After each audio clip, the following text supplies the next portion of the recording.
Listen carefully. This is not a story you were meant to hear. Men like Jeremiah Hartwell made sure of that. But once you step inside this mansion of whispers, you cannot leave unchanged.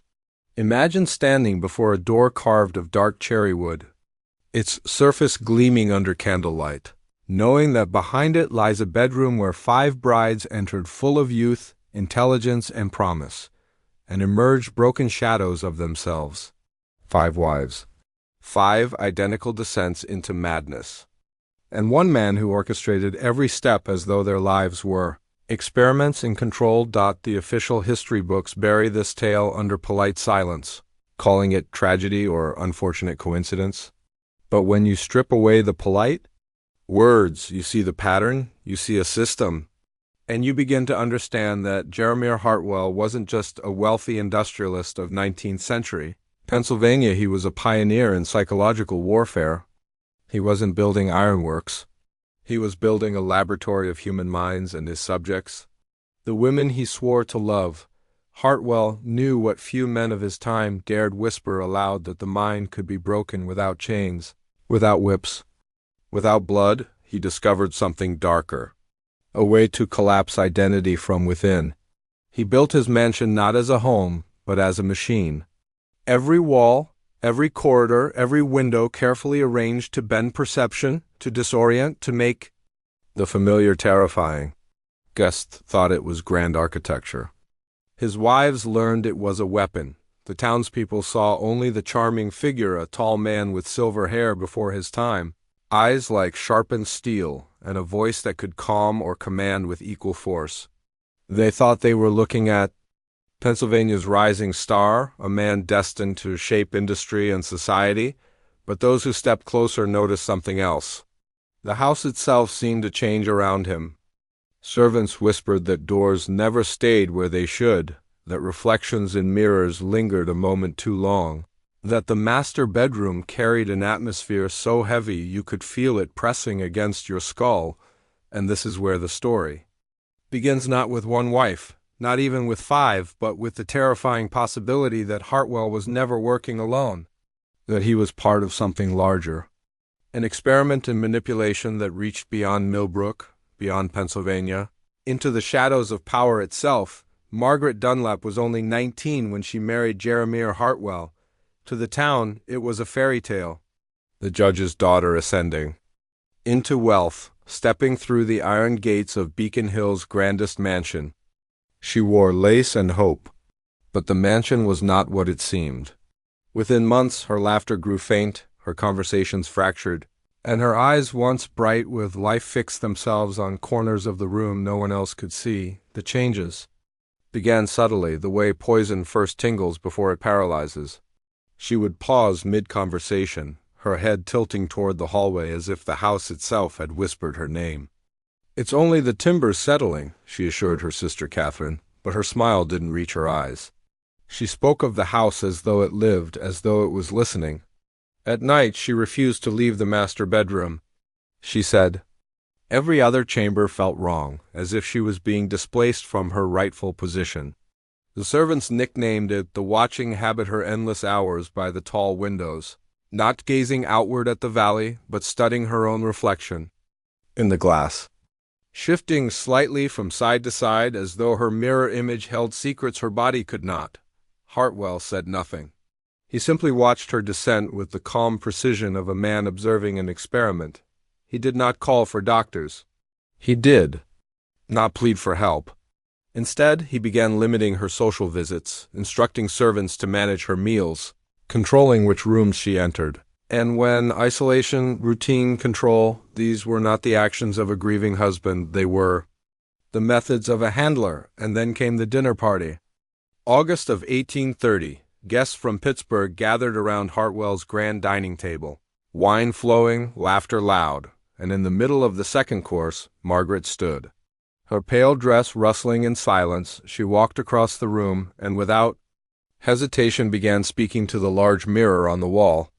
Not to her reflection, but with it her words soft, insistent, animated, as though 2 versions of her existed and only the reflection understood. The room froze. Guests exchanged horrified glances. Hartwell remained composed, sipping his wine, as though everything was unfolding exactly as planned. By autumn, Margaret was gone, committed quietly to an asylum outside Pittsburgh. The diagnosis: hysteria. The truth: a young woman dismantled. Piece by piece, her mind undone not by accident, but by design. And as winter fell, Hartwell remarried. Margaret's fate should have been warning enough. But in the Hartwell mansion, warnings were silenced as swiftly as they appeared. Within months of her removal to the asylum, Jeremiah Hartwell married again. The bride was Elizabeth Warren, daughter of a wealthy mill owner. And just like Margaret, she entered Beacon Hill radiant, intelligent, admired. The townspeople whispered only admiration: Hartwell's ability to charm, to command, to rebuild the image of domestic bliss. What they did not whisper was the truth that Elizabeth's future was already written the moment she crossed the threshold. By spring, Elizabeth too had begun showing signs. Distracted stares, sudden silences, an unwillingness to leave the East Wing. She complained of footsteps at night, but when the servants checked, nothing was there. She spoke of voices layered within the house itself, faint murmurs behind walls, tones that made no sense but left her trembling. Hartwell dismissed it all with a calm smile, telling friends that his wife had a delicate constitution. Behind closed doors, he restricted her movements just as he had with Margaret. He insisted she spend her nights only in the master suite. Her meals brought to her there, her interactions carefully monitored. And just as before, her mind began to collapse. By the time his third wife, Anne Fitzroy, entered the mansion, the pattern was undeniable.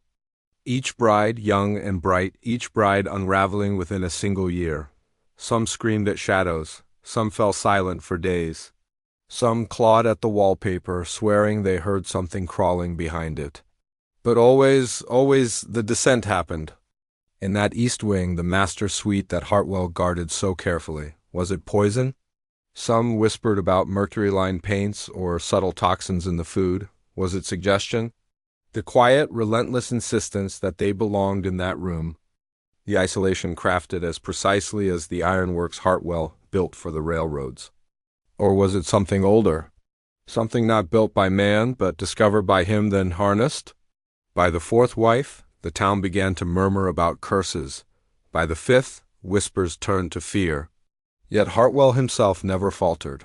He walked among them with authority, silver-haired and unshaken, the perfect image of a dignified patriarch. But to those who studied closely, it was clear these were not accidents.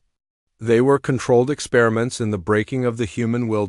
And here's the truth that chills the blood: Hartwell's methods were not unique. He was simply ahead of his time. What he discovered in those chambers would later be replicated, refined, and institutionalized. The asylum, the prison, the schoolroom, they would all borrow from the same blueprint. Hartwell was not a madman. He was an architect. You need to understand something. What happened in the Hartwell mansion was not just the destruction of 5 women. It was the prototype of a control system that would spread across the Western world. The asylum, the reformatory, the orphanage, the prison, each of these institutions borrowed Hartwell's blueprint. Isolation, ritual, repetition, environmental pressure until the mind bends not from violence, but from invisible weight. Hartwell was not working in isolation.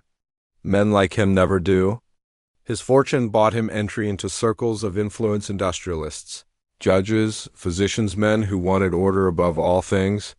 They saw the mind as a machine to be tuned, dismantled, rebuilt. And women, wives, children, the poor were the easiest subjects. The mansion was only the beginning. Think about it. 5 wives, each destroyed in sequence, and not one authority intervened. Not the church. Not the courts. Not the neighbors who whispered about curses but never demanded answers. Why? Because the spectacle of destruction served a purpose. To test how much could be done in plain sight, hidden beneath ritual and respectability. To measure how silence itself can be manufactured. This is where you come in. If you've listened this far, you are no longer a spectator. You're already inside the mansion, whether you realize it or not.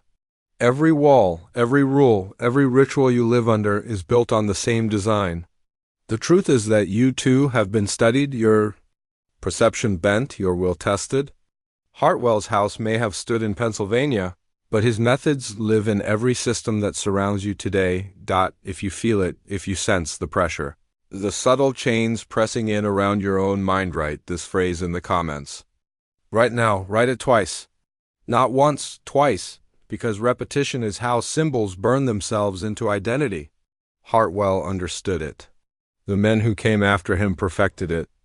And if you write it, you claim the power they tried to use against you. You name the enemy. You refuse the silence. Remember this. Hartwell's wives stared at mirrors until they saw themselves dissolve. You are staring into a mirror right now, too. But unlike them, you have the chance to see the